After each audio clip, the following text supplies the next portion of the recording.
warahmatullahi wabarakatuh. Perkenalkan, saya Zahwa Hafidatul Husna dari Program Studi Pendidikan Matematika Fakultas Keguruan dan Ilmu Pendidikan Universitas Singapura Bangsa Karawang tahun ajaran 2021-2022. Pada kesempatan kali ini, saya dan rekan saya, Dian Febriana, akan mengobservasi SMPN 2 Klari dalam rangka memenuhi ujian tengah semester mata kuliah pengelolaan pendidikan dengan materi pengelolaan peserta didik yang dibimbing oleh dosen Bapak Dr. Haji Dadang Rahman Munandar, MPD. Sebelumnya, saya akan menjelaskan dahulu definisi dari pengelolaan peserta didik. Ada beberapa uraian mengenai definisi pengelolaan peserta didik menurut para ahli. Dari uraian di atas, dapat kita tarik kesimpulan bahwa pengelolaan peserta didik adalah suatu proses pengendalian terhadap peserta didik dari awal masuk sekolah hingga lulus sekolah. Konsep dasar manajemen peserta didik adalah usaha atau bagaimana mengatur peserta didik atau murid dari semenjak mereka masuk sekolah atau mendaftar sekolah hingga mereka lulus sekolah. Adapun fungsi dari pengelolaan peserta didik dapat kita lihat di samping saya.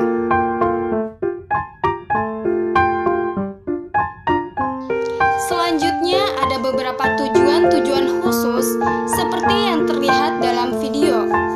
Dalam pengelolaan peserta didik menurut Yeager tahun 1994, ada dua pendekatan yang digunakan, diantaranya pendekatan kuantitatif dan pendekatan kualitatif. Untuk lebih jelasnya lagi bisa kita lihat di samping saya.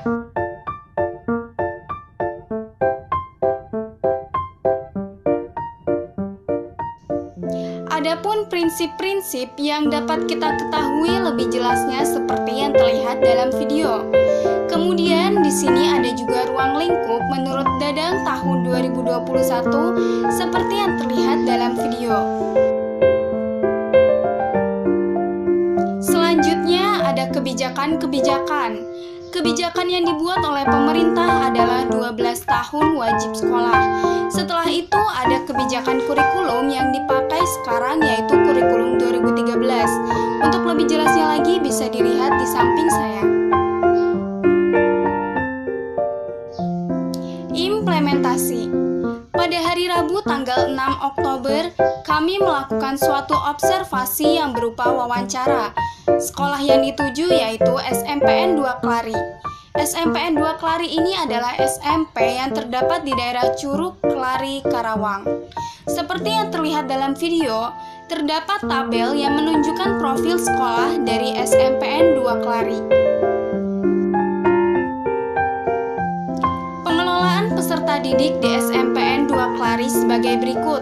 Yang pertama ada rekrutmen peserta didik yang pada saat pandemi COVID-19 ini, SMPN 2 Klari yang dipimpin oleh Kepala SMPN 2 Klari, yaitu Bapak Dudi SPD MPD, melakukan PPDB melalui beberapa jalur yang diantaranya terdiri dari jalur zonasi, jalur afirmasi, jalur mutase, dan jalur prestasi.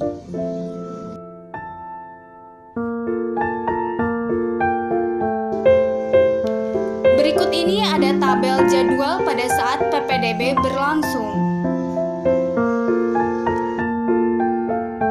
Yang kedua ada penempatan peserta didik.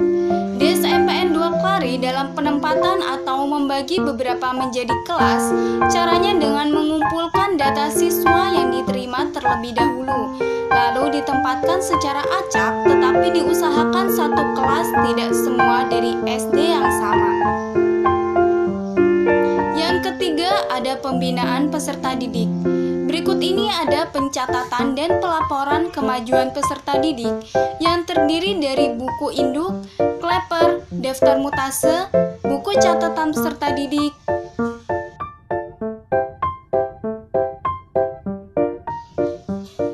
daftar nilai, buku rapot, dan daftar prestasi yang dapat kita lihat di samping saya. Selanjutnya ada pengurus OSIS beserta struktur kepengurusannya, yang dapat kita lihat seperti di dalam video.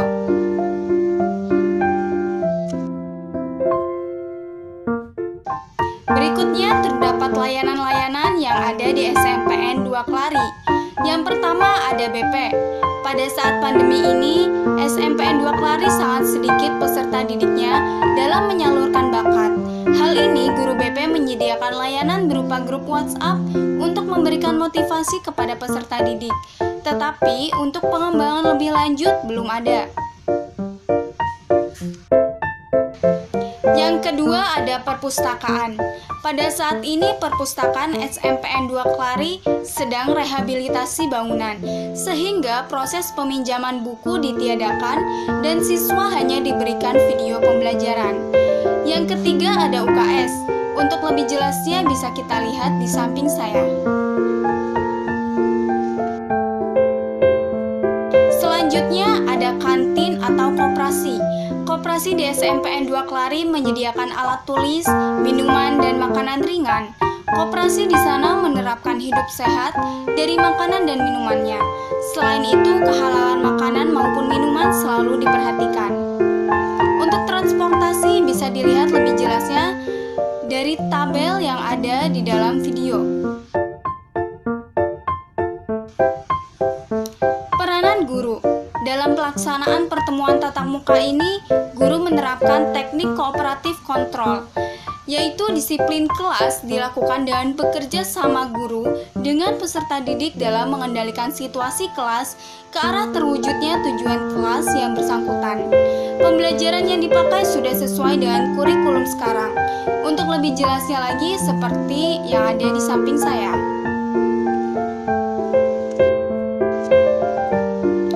Terima kasih sudah meluangkan waktunya untuk melihat dan mendengarkan penjelasan singkat dari saya terkait materi yang saya ajukan.